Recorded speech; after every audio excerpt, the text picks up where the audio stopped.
Right, in this video, I'm going to show you guys how to identify the holding coil to separate the holding coil and identify the holding coil and also identify the other coil, the pull-in coil.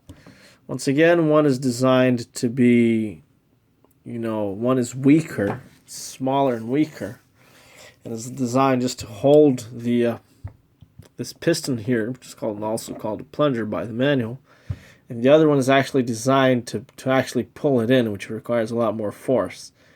Right? The manual says that in the beginning, when both of them are activated, so you get the strength of both to pull the plunger in, but then the stronger one is turned off, and only the weaker one is there just to hold it for a little longer.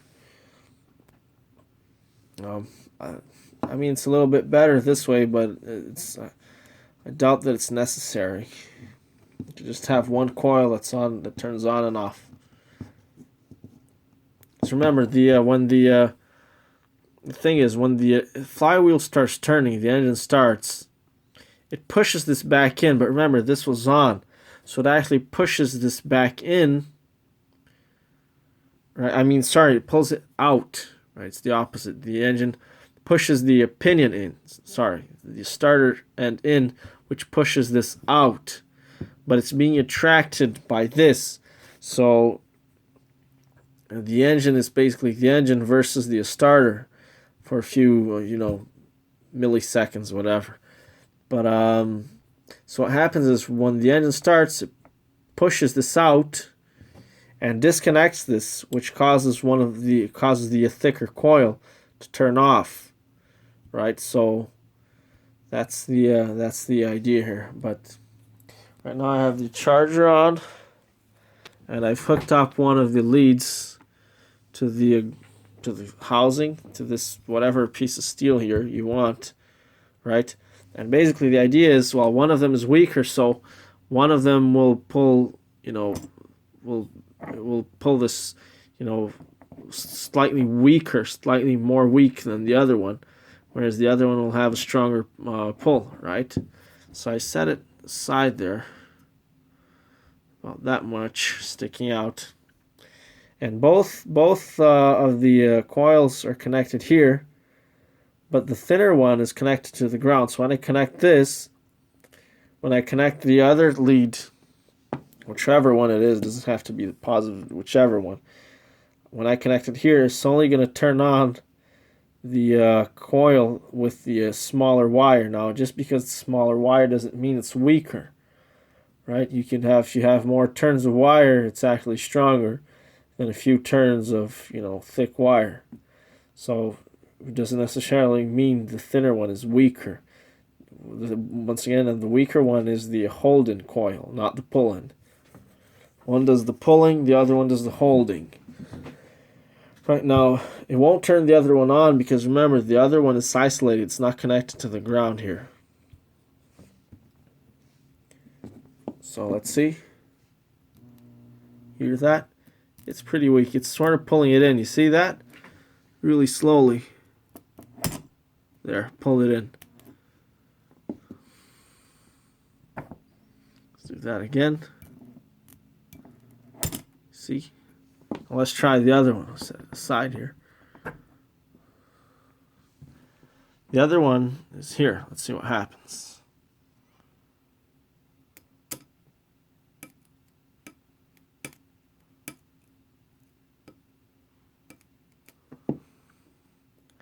Remember, I'm using a battery charger, so it's only got about 8 amps. Really, you're supposed to have 85 amps here. But even with just a few amps, it still works. I just might have to pull this back in slightly. Let's just try again with the weaker one. And the sort of paint that they have here doesn't help either. There it is, pulling in slowly. There it is. Pull it out. Let's try the other one.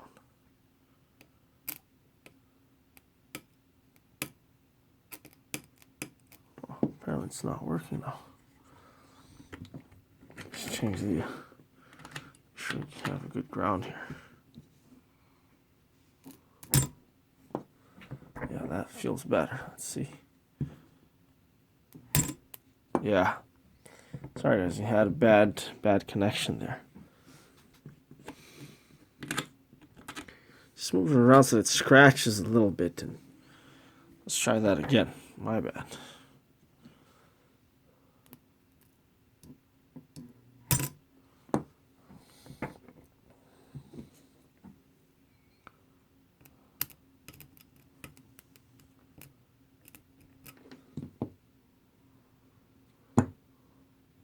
That is fucking weird. Yes, I'm gonna have to change this position of this. Sorry, I'm doing this reverse. Damn it. Since both of them are here, I have to put one lead here. Then I just put the other lead either here or on ground. So for the thinner coil, I have to put it on ground. It won't turn the other one on because the other one is here. So let me just connect it there. That's the thinner one. Just remember, it's connected to the ground, which is the housing here. And I'll shift it to the side so you can see this a little bit better.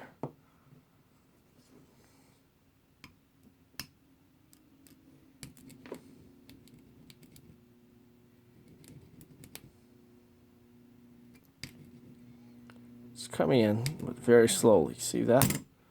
There it is. Now, let's see what happens if I try the other one. Wow, you see the difference? And this one, when it's actually the weaker one, just to the ground, so the thinner one in this case is the weaker one, is the holding coil. And what happens is, as if you heard it, it goes like when it's trying to pull the solenoid, the plunger. Listen to that.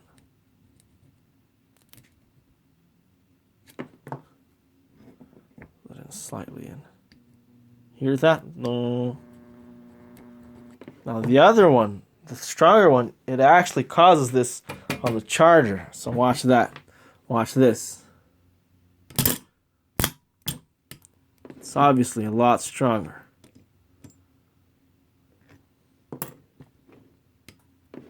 Hear that? Listen. Just listen to the charger.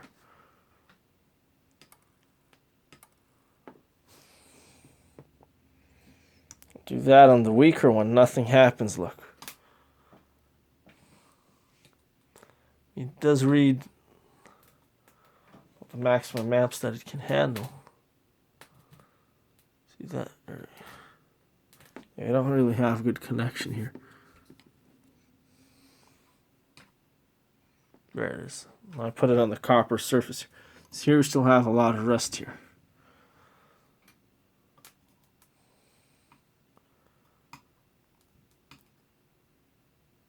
See, now watch what happens to the strong one.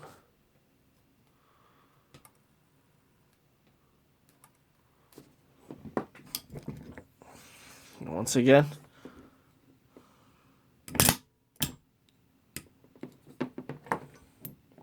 It actually pulls it in with such force that it actually hits the spring, compresses the spring, and when it's turned off, then the spring causes it to pop back out. As you can see, let me just turn it to the side here. Maybe that's easier. Yeah, that's better. I don't want to do this for too long.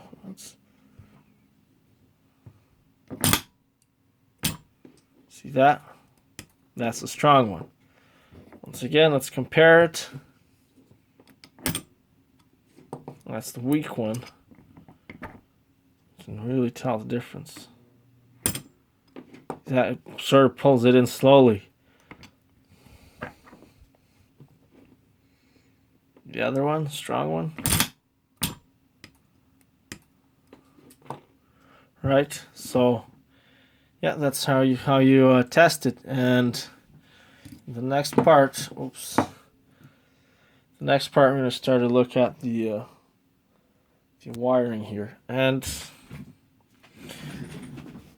yeah, so bye for now.